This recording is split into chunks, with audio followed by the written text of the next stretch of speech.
Hello and welcome to Pickleball Therapy, the podcast dedicated to your pickleball improvement. It's a podcast with you in mind. I'm your host of this weekly podcast, Tony Roy. Hope you're having a great week.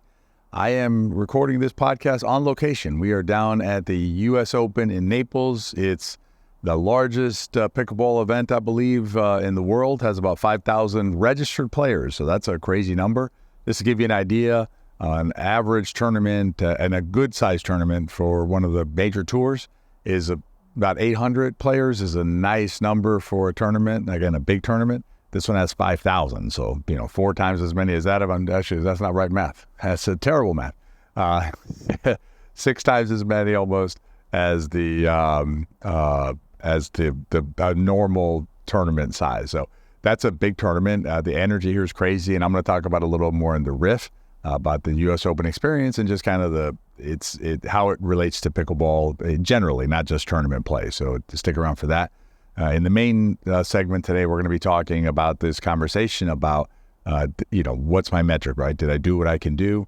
And today we're going to be talking about setting the baseline, right? What's the right baseline for me to set when I ask this question? This is part of a series that we have. This is a 3-part series. If you missed last week's episode, check that one out. And then next week, we're going to talk about the benefits of using this approach. But today, we're going to dive deep into setting the baseline for ourselves, because each one of us is an individual. Each one of us is different. Obviously, we come from different places. We have different backgrounds and things like that. Before we dive into the podcast, I do have a request of you. And this is even if you have left a review in the past of the podcast, I'd ask you to do it again if you be so kind. And one of the reasons I ask it is there are 2 reasons. One is, the reviews come up based on date. So let's say you gave a review like 3 years ago or 2 years ago to the podcast. That's great. We love it. And thank you very much for doing that. But that review now is buried basically. So, it's like, several down because I think we have something like 140 reviews on here. And so, if you can re-review it, your review now will be at the top. And players will be able to see what your experience is with the podcast. And then the other reason is because the higher that the podcast is reviewed, what happens is the algorithm says this is a good podcast for someone searching for pickleball. So if you enjoy the podcast, right, there may be players out there who haven't yet seen the podcast because they don't get it in their feed. They look for pickleball and they get other podcasts, which is, they're fine. There's nothing wrong with those podcasts. But if you think this podcast would be a benefit for them, do that. And then the second request that came to mind is if you happen to like YouTube and you're on YouTube, if you can go to Pickleball Therapy on YouTube and do the same thing there, basically like a video here and there, write a comment here and there, that'll let the YouTube algorithm know, hey, this is something that players actually enjoy. Whereas if we don't say anything, the algorithm has no idea and then other players don't get to see it. So if you can do that, it'd be great.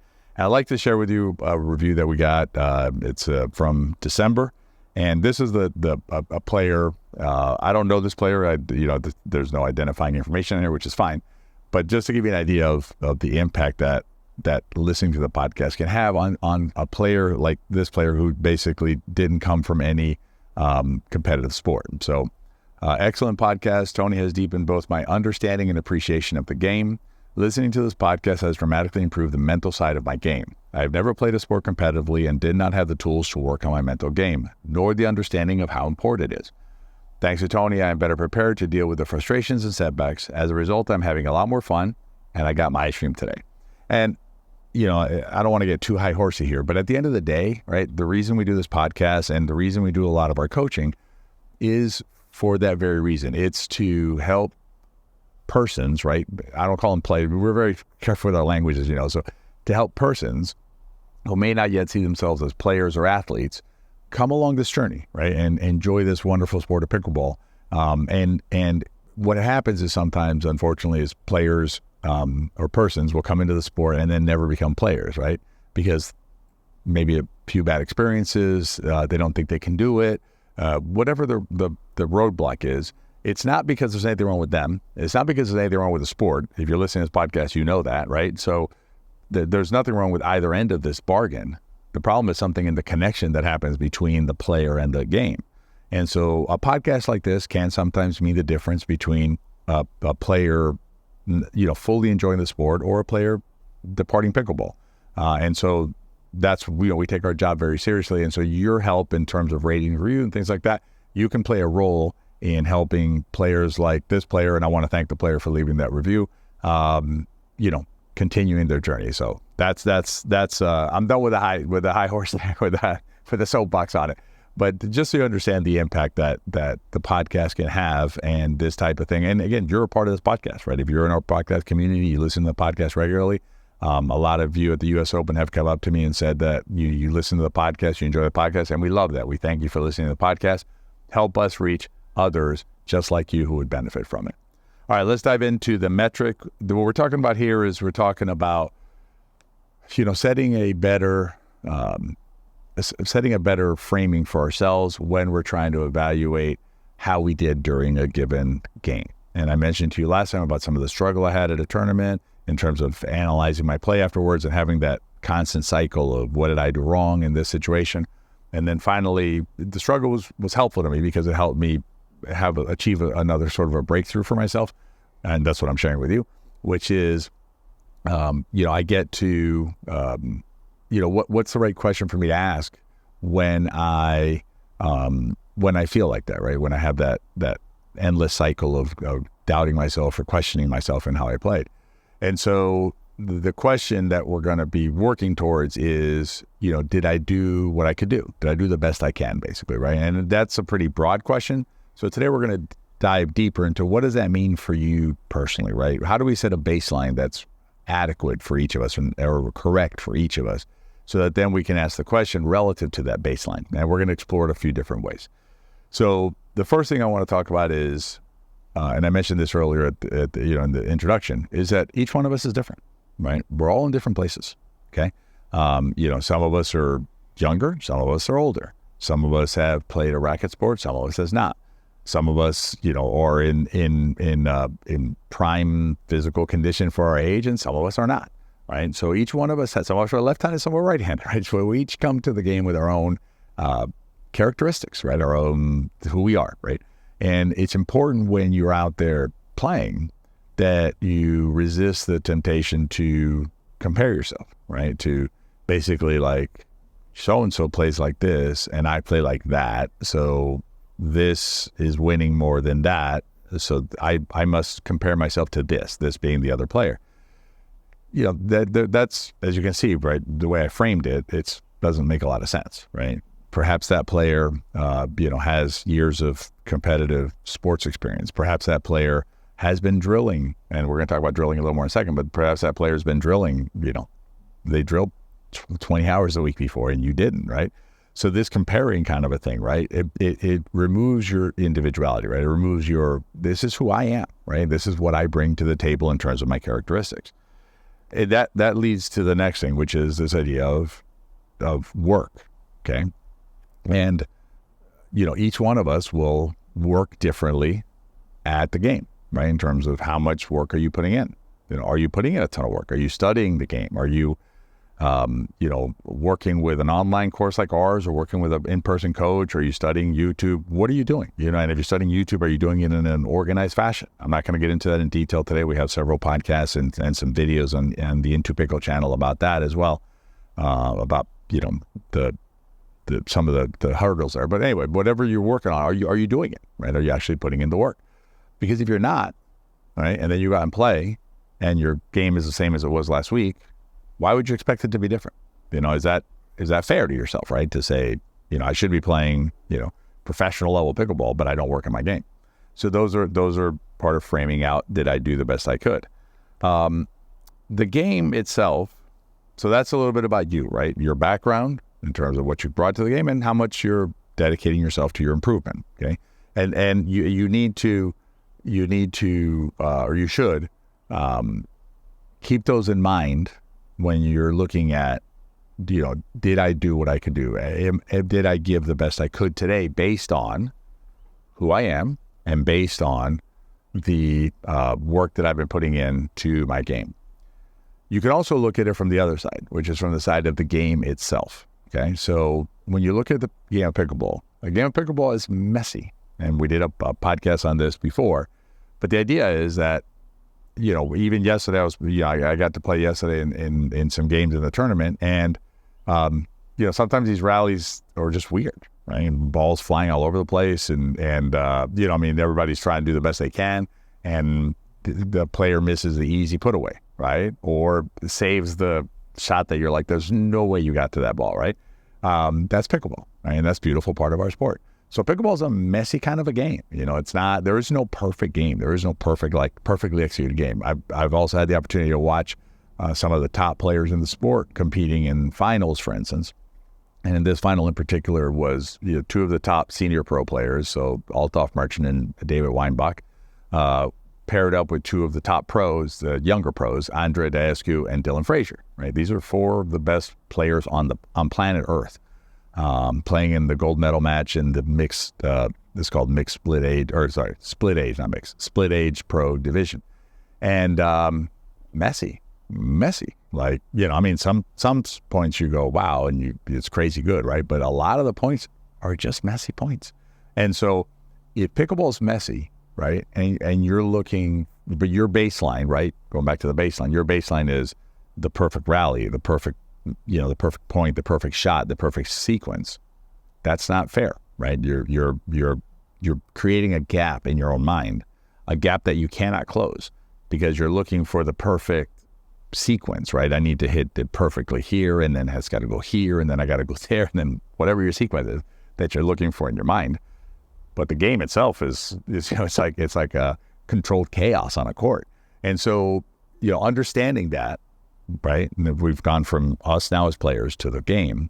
Understanding the realities of the game will help us set a better baseline. And then one other thing I wanted to focus on in terms of, that's a pun there, you'll see in a second. So one other thing we can focus on here is, the reality of performing during a game, okay? So the reality of performing during a game is, and we're going to look at it a couple different ways. One is you are going to hit awful shots during a game, just terrible shots that you're like, how did I miss that? Or why did I hit the ball there? One's mechanical, one's strategic, but you're going to hit shots that you're like, I can't believe I did that. You're also going to hit shots that you're going to be like, wow, that was awesome, right? Yeah, that felt perfect. I laid that in great. I hit the ball exactly where I needed to hit it, everything, right? So you're going to have both ends of the spectrum, and you're going to have a bunch of shots in the middle that are neither like the best shot you ever hit or the worst shot you ever hit. They're just in the middle there. So you're going to have a variety of shots in a game. Keep that in mind.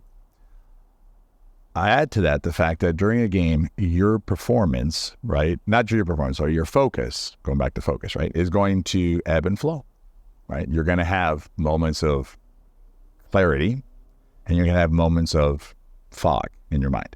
And certainly during a session, during a week, that's how we're constructed as human beings. I wish there was a way to like a switch that we could just turn on, I guess, and just stay focused. But then when we turn it off, right, wouldn't make any sense because we'd always want focus, right? That's not how we're constructed. We're constructed in a kind of if you're watching this on YouTube, you're seeing it kind of like a parable, right? It's up and down, up and down, up and down. I think that's a parable. Anyway, so that's how we're constructed, where we have highs and lows on focus. So when you're asking yourself, right, how did I do? Did I do everything I could do? Did I play my best? You need to look at yourself in terms of who you are, right? What you bring to the game, the work you put in, right? The more work you put in, you can expect more from yourself. That's okay, right? Don't expect perfection, right? But you can expect a little bit more. If you haven't put any work in, okay, then maybe don't expect so much. And not a criticism, okay? It's not just let's live in the real world. So look at those factors about yourself. Understand that the game is a messy game, right? And that the game is it's a little chaotic, right? And then understand that your performance during a game and during a session and during a week, etc., your performance is going to go up and down, right? That's normal. And your focus is also going to go up and down. And using those characteristics, right, putting those characteristics together will help you develop your baseline metric. In other words, your metric for yourself. So that when a match ends, win, lose, or draw the match, right, or the game, you can ask yourself, okay, did I do what I could do? Not, did I win? Not, did I play the most amazing pickleball anybody's ever seen on planet Earth? None of those questions that don't make any sense. you ask yourself, did I do what I could do? And let's take a specific example. Let's say that, for instance, you're recovering from, I'm going to add 2 things here. You're recovering from a shoulder injury, 3 things. Shoulder injury, you're, you have a lot on the mind, right? Some family things going on or whatever. So there's just a lot of things going on in your life right now. And you're playing, in that match, you're playing against players who have been drilling, for the last 6 months nonstop, and you just haven't had time to do it. And you lose the game 11-2. Okay, you're probably not going to feel great about losing that game 11-2. I understand that, right? I mean, that's human nature, right? That's our initial reaction, right? And let me digress for a second here, because I just heard this the other day, 2 days ago. So it's not in the script, but or in the outline. But basically, there's this idea in Buddhism that I'm going to look into a little more for some future podcasts. But this idea of like levels of pain, if you want to call it, levels of discomfort. And so the initial reaction, right, the initial hit you get is, we lost 11-2. I don't feel good about myself. That's okay. Even in Buddhism, as I understand it, that's okay. What you need to then do is protect yourself behind that initial negative reaction, right, of the 11-2. And this is where having this question comes in, where you can say, okay, did I do what I could do? Okay. Shoulder injury, family, I haven't been working on my game. They've been working on their game. They're playing amazing. This all makes sense. There's nothing wrong. I did the best I could do against opponents who are clearly playing at a better level than I am right now, and that's perfectly fine. Okay. So that way you protect yourself from this next layer of pain, if you want to call it that, in terms of your process. So think through this baseline. If you may have to go back and listen to the podcast again, that's fantastic. Nothing wrong with that. Write these down, do it for yourself, and then set a baseline that's proper for yourself in terms of, did I do what I could do? Did I do the best that I can? And then next, I'm going to go into the riff in a second, so don't leave me yet. And the riff, I'll talk about the open for a minute, but next week we'll talk about the benefits of doing this, right? Some of the pitfalls you're going to avoid, and I've already alluded to some of those here, but we'll go to more in depth and tie it all together next week. All right, in the riff, we are going to talk about the U.S. Open and just some of the incidentals of the U.S. Open. I think you'll find it interesting. As we dive into the riff, I think I mentioned this last time, but we have our friends at Total Pickleball have been kind enough to provide us with what's called an affiliate link and a code. What that does is it allows, if you purchase something through Total Pickleball, through their website using our link and our code, then what happens is whatever you purchase, they kick back an affiliate commission to us. Everybody does it, right? So it's very common.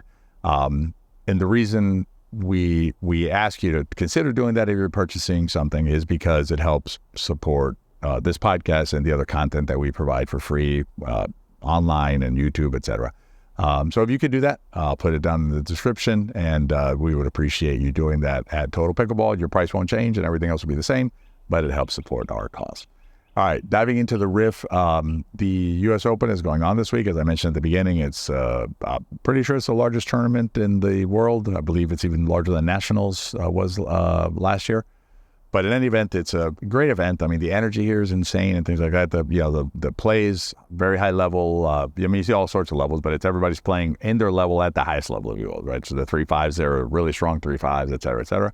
But what I wanted to talk about was more the camaraderie that you see at an event like the U.S. Open. Now, a lot of the players there aren't playing in the tournament. They're coming to watch, to feel the energy, to walk around. You get to see a lot of players from all over the country, frankly, all over the world. And just it's, the spirit of pickleball is an amazing thing in terms of not just the play out on the court. It's about the bigger community, right? It's about the bigger feeling, about the bigger connection that we all make. And the U.S. Open is no exception to that. It's just great to see all these players, fans, everybody walking around, smiling, bumping fists, shaking hands, congratulating each other. You do see some heads hanging low when players lose. They don't have the metric that we talked about, in my opinion, but that's okay. It's a process, right, for all of us. But but they're still out there. They're doing their thing.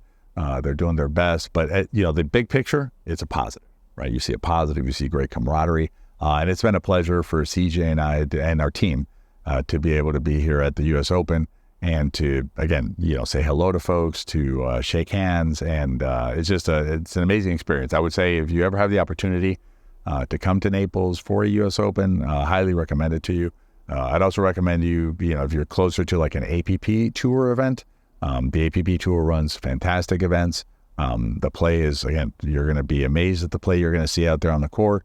And they're very player friendly and fan friendly and things like that. So if you see an APP, you can go to the APP tour online and check out their schedule and find an event. It's just worth going. If you're a pickleball player, just to kind of, if you've never been to one, just to see it, you don't have to play in the tournament to go. You can go check it out. All right. So that's this week's podcast. We're going to be at the Open the rest of this week. And then next week, should be back in studio to give you the final installment in this series on setting your benchmark for yourself on did you do the best you can. As I asked at the beginning, if you get a chance to rate and review the podcast, please do. And as always, share with your friends. If you enjoyed the podcast, they probably will too. Have a great week, and I'll see you next time.